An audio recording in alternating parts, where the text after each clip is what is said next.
கடந்த 2019 இருந்து 2024 காலகட்டம் வரைக்குமே ஒரு குறிப்பிட்ட ஒரு பிளாக் ஹோலை நம்ம ரொம்ப அதிகமாக ஃபாலோ பண்ணிகிட்டே இருக்கோம். அங்கிருந்து அதிகமான எக்ஸ்ரே எமிஷன்ஸ் அப்படின்றது நம்மளுடைய பூமியை நோக்கி வந்துகிட்டே இருக்கு. இது மற்ற பிளாக் ஹோல் மாதிரி இல்லாமல் கொஞ்சம் வினோதமாக இருக்கிறதுக்கான பல ரீசன்ஸ் இருக்கு. இப்போ நம்ம பார்க்கக்கூடிய பிளாக் ஹோலுடைய பேரு STSS 1335+0728.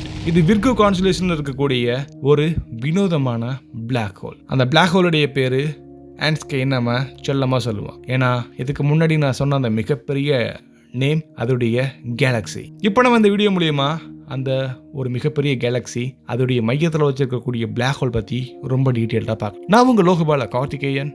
இது செனித் ஆஃப் சயின்ஸ்.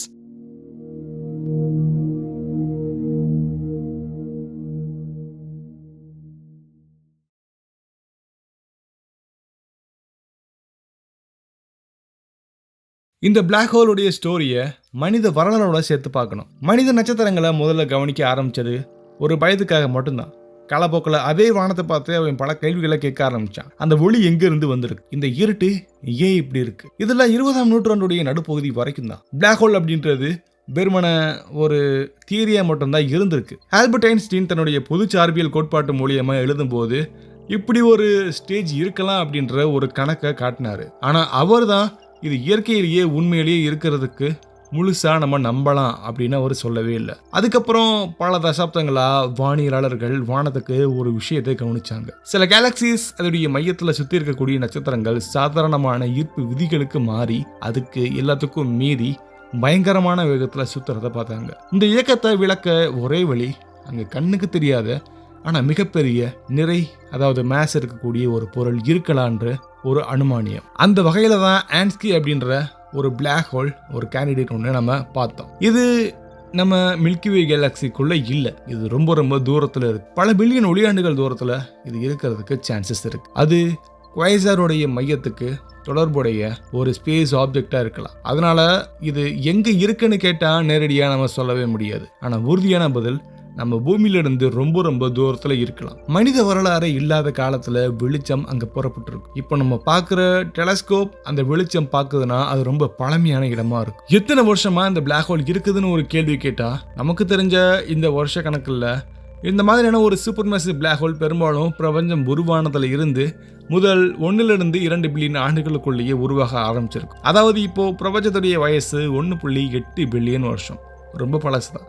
இந்த ஆன்ஸ்கி வகை பிளாக் ஹோல் இருந்தா அது 10 பில்லியன் வருஷத்துக்கு மேல இருக்கிறதுக்கு வாய்ப்புகள் ரொம்ப அதிகம். பூமியில மனிதன் நடக்கிற ஆரம்பிக்கிறதுக்கு முன்னாடியே, பூமி உருவாகிறதுக்கு முன்னாடியே இது அதோடைய வேலையை ஆரம்பிச்சிருக்கோம். இப்போ நம்ம இதை சூரியனோட கம்பேர் பண்ணணும்னா நம்ம சூரியனுடைய மேஸை ஒரு சோலார் மேஸ்ன்னு சொல்லலாம். ஆன்ஸ்கி மாதிரியான ஒரு சூப்பர் மேசிவ் பிளாக் ஹோலுடைய மேஸ் நம்ம ஆய்வுகளின்படி கோடி கணக்கில் இருந்து பில்லியன் கணக்கான சோலார் மேசஸ் வரைக்கும் இருக்கலாம். அதாவது ஒரு சூரியன் இல்ல, 2 லட்சம் சூரியன் இல்ல, 1 கோடி சூரியன் இல்ல, ஒரு புள்ளியில கோடிக்கணக்கான அல்லது பில்லியன் கணக்கான சூரியன்களுடைய நிறை இருந்தா அங்க எவ்வளவு முக்கியமான விஷயம் இருக்கும். பிளாக் ஹோல் ரொம்ப பெருசுனா அது எல்லாத்தையுமே சாப்பிடுங்க அப்படிங்கிறதுக்கு அர்த்தமே இல்லை. அது ஒரு மிகப்பெரிய மேஸ் ஒரே இடத்துல குவிஞ்சிருக்கிறதுக்கான காரணம் தான். இப்போ நம்ம கேலக்சியுடைய மையத்தில் இருக்கிற சாஜிரோடியஸ் ஏ ஸ்டாரை நம்ம சூரியனோட கம்பேர் பண்ணுறோம். அது நம்ம சூரியன் மாதிரியான கிட்டத்தட்ட 4.3 மில்லியன் சூரியன்களை ஒன்று சேர்த்து அதோடைய மேஸ் எவ்வளோ இருக்குமோ அதுக்கு ஈக்குவலான மேஸ் அந்த பிளாக் ஹோலில் இருக்குது சாஜிரோடியஸ் ஏ ஸ்டாரில். இது நம்ம கேலக்சிக்கு தேவையான அளவுக்கு ஒரு அமைதியான ஒரு சூப்பர் மேசிவ் பிளாக் ஹோல் தான். ஆனால் ஆன்ஸ்கி மாதிரியான பிளாக் ஹோல் இதை விட 100 மடங்கு அல்லது 1000 மடங்கு பெருசா இருக்கலாம். அதனாலதான் சாஜிரோடியஸ் ஏ ஸ்டார் ஒரு மிகப்பெரிய அமைதியா இருக்கக்கூடிய ஒரு பிளாக் ஹோல் அப்படின்னு நம்ம சொல்றோம். ஒருவேளை இதை சூரிய குடும்பத்துடைய மையத்துல வச்சா ஆன்ஸ்கி மாதிரியான ஒரு சூப்பர் மேசிவ் பிளாக் ஹோல் சூரியனுக்கு பதில் இருந்துச்சுன்னா உடனே எல்லாமே உள்ளுக்குள்ள போயிடும் அப்படின்னு நீங்க நினைக்கலாம். பட் அது இல்லை. முதல்ல அதோடைய ஈர்ப்பு விசை அதோடைய நிறை அளவுக்கு தான் இருக்கும். ஆனா அந்த மேஸ் பில்லியன் சூரியன் அளவு இருந்துச்சுன்னா சூரிய குடும்பம் அப்படி இருக்க முடியாது.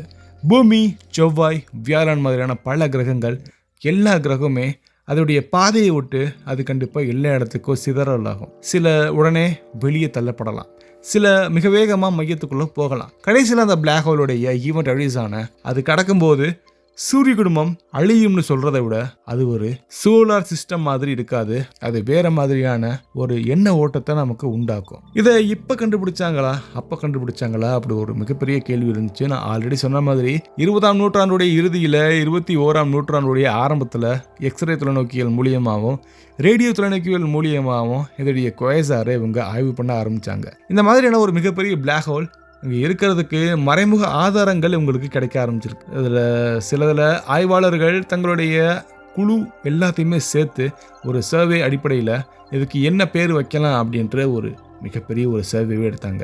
ஆன்ஸ்கி அப்படிப்பட்ட ஒரு பேர் நீங்கள் கேள்விப்பட்டிருக்கலாம். மனித வரலாறோட இதை சேர்த்து பார்க்கும்போது ஒரு விஷயம் மட்டும் தெளிவாக தெரியும். மனிதன் குகையில் தீய மூட்டின காலத்தில் கூட இந்த பிளாக் ஹோல் ஏற்கனவே இருந்திருக்கும். எகிப்த் பிரமிடு கட்டும்போது, சங்க இலக்கியங்கள் எழுதப்படும் போது, கெலிலியோ வானத்தை பார்க்கும்போது அங்கே அமைதியாக இது அந்த டைம் அண்ட் ஸ்பேஸை வளைச்சிட்டு இருந்திருக்கும். நம்ம வாழ்க்கை 100 வருஷம் தான், ஆனால் நம்ம வரலாறு 1000 வருஷம்.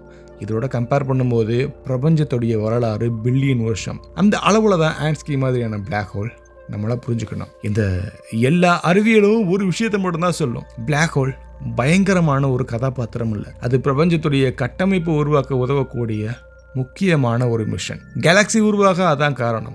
அதை சுற்றி பல நட்சத்திரங்களும், நட்சத்திரங்களை சுற்றி பல கிரகங்களும் உருவாக காரணம் இதுதான். ஸோ எல்லாத்துக்கும் இது நேரடியாக கனெக்ட் ஆயிருக்கு. இந்த பயணம் இங்கே முடிகிற மாதிரி இருந்தாலும் கேள்விகள் முடியல. இன்னும் எக்கச்சக்கமான டெலஸ்கோப் வரும், இதை துல்லியமாக மெஷர் பண்ணோம். ஆன்ஸ்கின்னு ஒன்று நம்ம சொல்கிறது நாளைக்கு அது வேறு பேரில் கூட இருக்கலாம். இன்னும் தெளிவான தரவுகளோடு அது வரலாம். இந்த நாளுக்கு இந்த வானத்தை புரிஞ்சுக்கிற ஆர்வத்தோட நம்ம எல்லாரும் தொடர்ந்து வானத்தோட பேசிகிட்டே இருப்போம். இதே மாதிரி வேறு ஒரு இன்ட்ரெஸ்டிங்கான வீடியோவில் கண்டிப்பாக நம்ம சேர்ந்து பயணிக்கலாம். ஏன்னா வானத்தில் இருக்கக்கூடிய பல பொருட்கள் கண்டிப்பாக இந்த சேனலில் இருக்கும். ஸோ நெக்ஸ்ட் வீடியோவில் நம்ம கண்டிப்பாக சேர்ந்து பயணிக்கலாம். பாய்.